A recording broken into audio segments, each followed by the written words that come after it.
জন্য দোয়া করবেন খাস করে। আল্লাহুম্মা আমিন।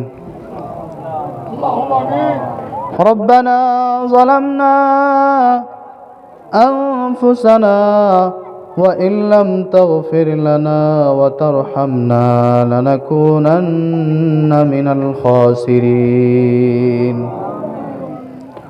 ربنا ظلمنا أنفسنا وإن لم تغفر لنا وترحمنا لنكونن من الخاسرين.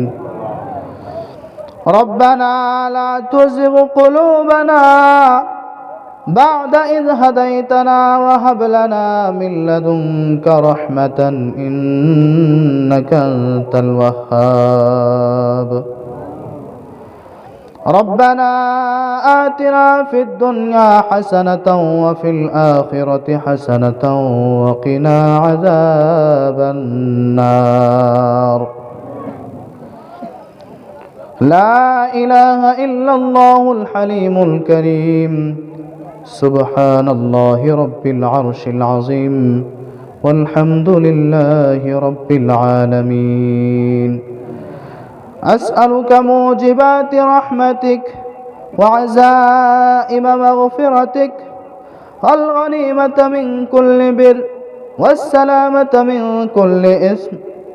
لا تدع لي ذنبا إلا غفرته يا أرحم الراحمين ولا هما إلا فرجته ولا حاجة هي لك رضا إلا قضيتها يا أرحم الراحمين.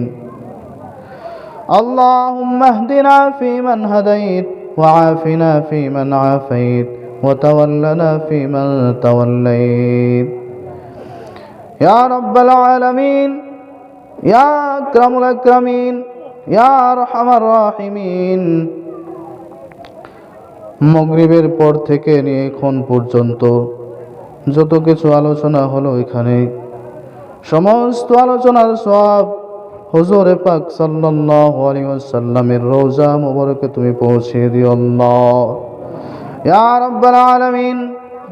আদম আলা নবীনা আলাইহিস সালাতু ওয়াস সালাম থেকে নিয়ে আজ পর্যন্ত যত মুমিন মুমিনাত মুসলিম মুসলিমাত আম্বিয়ায়ে কিরাম সাহাবায়ে কিরাম শুহাদায়ে কিরাম তাবিঈন তাবিঈন আইম্মায়ে মুস্তাহিদিন সালফে সালিহিন যিনারা দুনিয়া থেকে চলে গেছে আল্লাহ সকলের রূহের উপরে তুমি আর সব পৌঁছে দিও আল্লাহ ইয়া রাব্বুল আলামিন। যত আমার মা বোনেরা যত আমার যুবক ভাইরা মুরব্বীরা তোমার কোরআনের আলোচনা শুনলো সকলকে তুমি মাফ করে দিও আল্লাহ ইয়া রাব্বুল আলামিন। এই মাহফিলে যত মানুষ হাজির হয়েছে যত বান্দা বান্দি হাজির হয়েছে সকলের ভাগ্য তুমি বদলাইয়া দিও মাওলা ইয়া রাব্বুল আলামিন।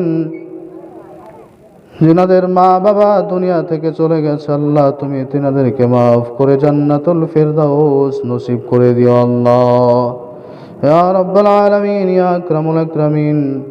আমি গুনাহগার খাতাকার সিয়াকার মাওলা এই মজলিসের মধ্যে হয়তো আমি বড় গুনাহগার মাওলা ইয়া রাব্বুল আলামিন।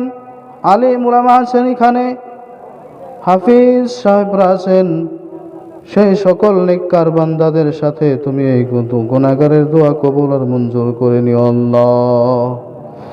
ওয়া সাল্লাল্লাহু তাআলা আলা খায়রি খালকি মুহাম্মাদিন ওয়া আলিহি ওয়া আসহাবিহি আজমাইন। سبحان ربك رب العزة عما يصفون وسلام على المرسلين والحمد لله رب العالمين آمين برحمتك يا رب.